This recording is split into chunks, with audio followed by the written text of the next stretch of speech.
The year is 1191 of the Age of Resonance.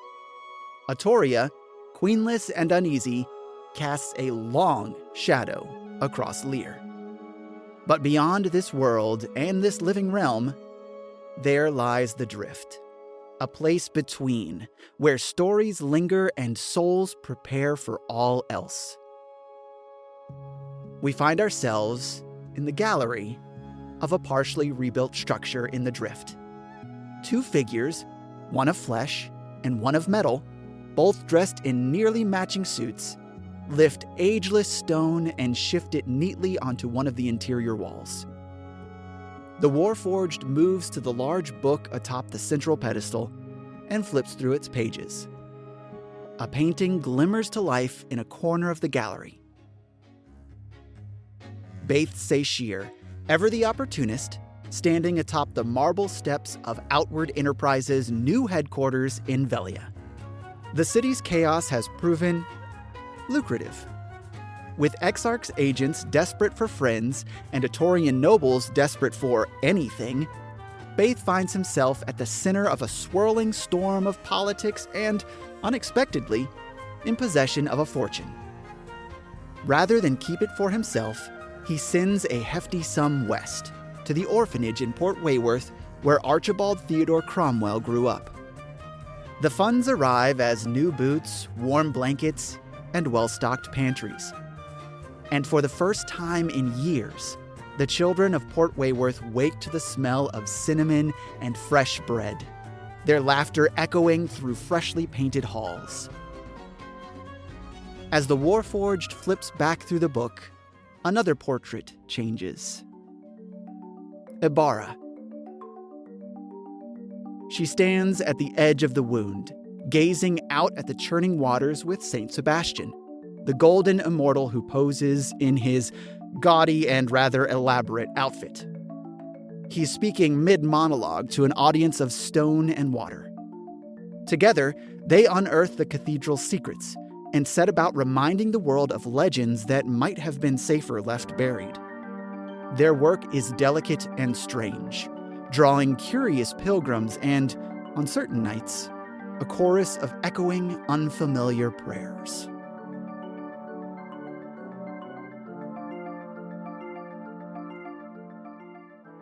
Another page turned, and brushstrokes in a splash of green and a cloud of pipe smoke shift into Ranji and Aaron Azure as they amble along the winding trails of the Splinterlands.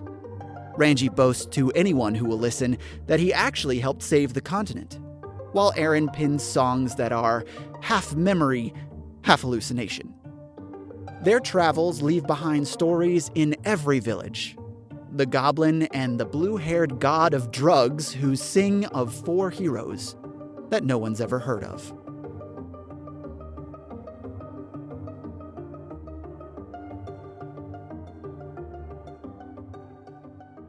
Another page turned. A somber canvas emerges along the gallery's quietest wall. Father Dell, priest of Hrodrick, stands in the shadowed sanctuary of Leyland's modest temple. His hands, once steady with ritual and gentle with healing, now bear faint, dark lines beneath the skin. Echoes of the curse left behind from reforging Archie's armor. Though his faith remains strong, Dell's prayers are now accompanied by restless dreams and a sense of being watched from within his own reflection. He spends long hours researching old rites, corresponding with distant scholars, and seeking out lost wisdom, determined to rid himself of this lingering taint. Yet, for all his burden, the people of Leyland still seek his guidance, and the hopeful sound of their voices in the morning light is enough, for now, to keep the shadows at bay.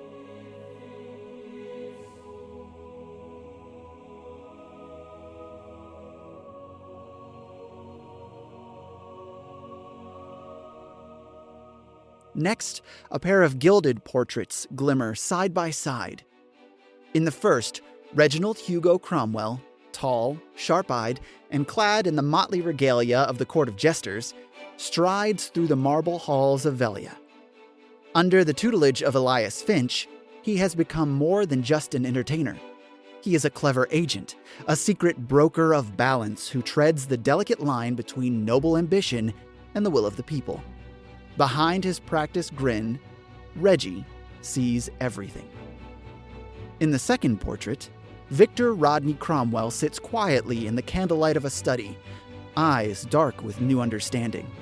At last, the truth has come to him. His adoptive father, Aeneas Oliver Hadley, was the true villain behind his family's loss. The weight of the blame he once placed on Archie is lifted, replaced by the more complicated burden of knowing where his anger truly belongs. With Aeneas's death, Victor's path is uncertain, but for the first time, it is truly his own to choose.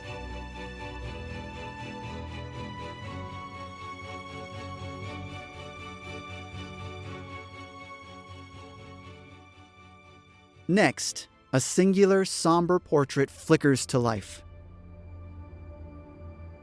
Viere Cantelli, sovereign of Perotia, stands draped in royal robes. His flesh, however, still marked by wounds that never heal and the slow rot of a cursed and undying body. All around him, Perotia is alive with those returned from the Neverthere, souls out of time, finding their place in a kingdom reborn. Viere meets their bewildered hope with quiet strength, hiding his suffering behind his helm and a wreath of fragrant flowers. Each day he guides his people into a new age, determined to forge a future that will be remembered long after even his ageless suffering has finally faded.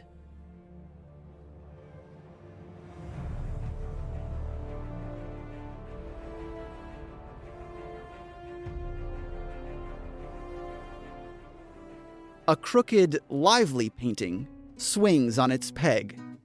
Stable Grandpa, white-bearded and wild-eyed, lurches through the stables behind Outward Enterprises.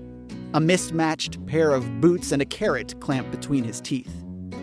He mutters to the horses in 5 different languages, 4 of them of his own creation. The horses definitely understand him. On slow afternoons, he'll challenge visitors to bare-knuckle contests, argue with invisible raccoons, and occasionally declare himself king of hay for the day before taking a nap.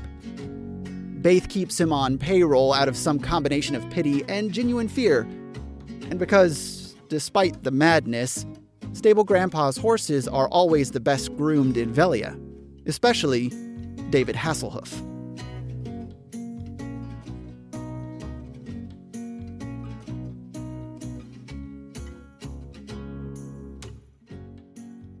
Chaundry Aberlane's image is painted in dull colors. His finery ragged, his eyes wild.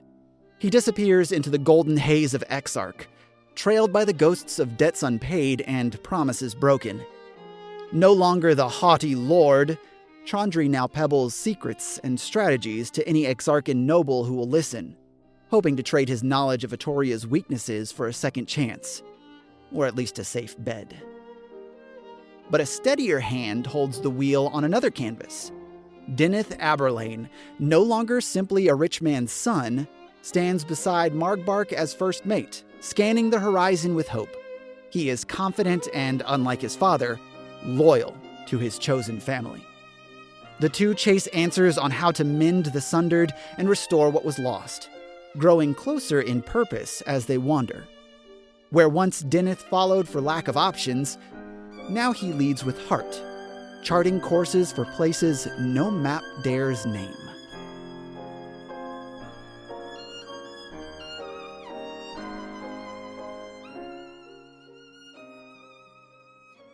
The Warforged continues to turn the pages, the light in his eyes briefly flickering as he shares a glance with his companion, who straightens one of the picture frames.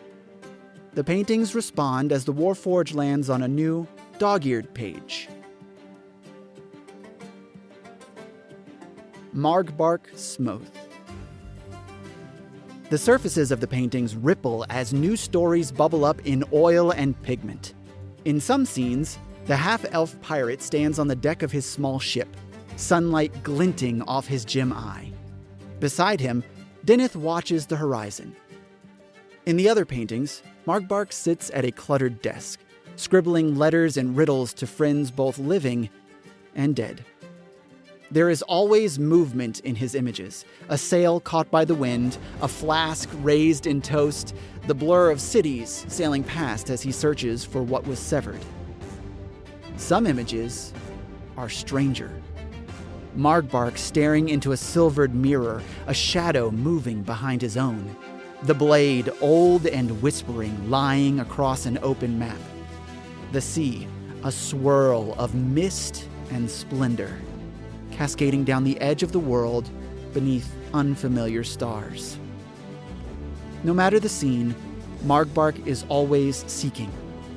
Through puzzles half solved and promises half kept. Yet, every canvas holds a quiet comfort. Margbark never travels alone.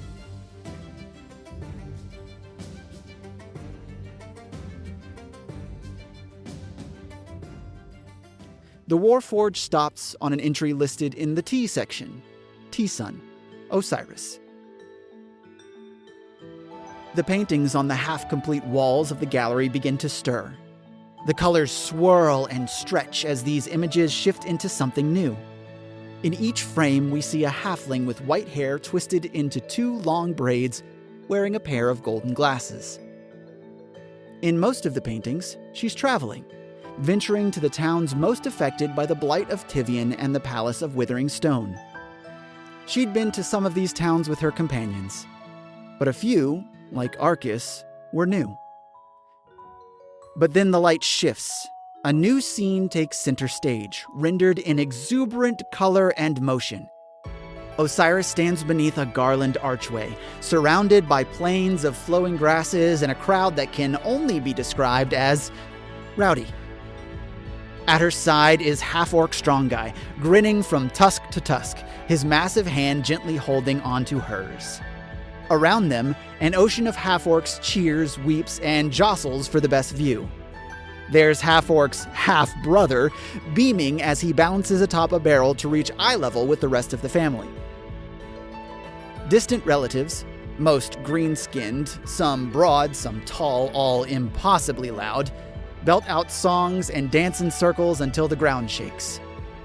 Osiris's smile is radiant, and for the first time, she looks wholly at home. In this painting, there's laughter, a wild clatter of love, and a sense of belonging stronger than any spell. She takes nothing, but gives her heart freely, leaving a memory behind that even the Neverthere couldn't erase. We see her traveling east, across the wound and towards the wild parts of the continent. At the edge of civilization, in Eldernook, she's greeted with warmth, but she feels the pull of something ancient.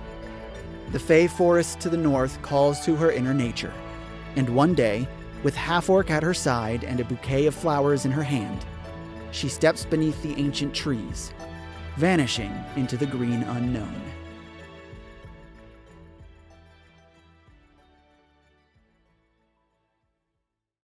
Six gently closes the book. The gallery quiets, the walls settle. The 2 curators, one metal, one flesh, stand for a moment in the glow of what they have built, even here in the drift. Through their work, stories persist, connections endure, and those who remain are never truly lost. Sometimes a visitor will wander the gallery, newly arrived, confused, hopeful. Six greets them with a nod, Archie with a wide grin and a joke that echoes through the hall. There is always more stone to set, more names to recall, more paintings to be hung. But beneath the surface of the drift, sinking into unknown depths, something pulses, slow and steady, waiting for a new story to begin.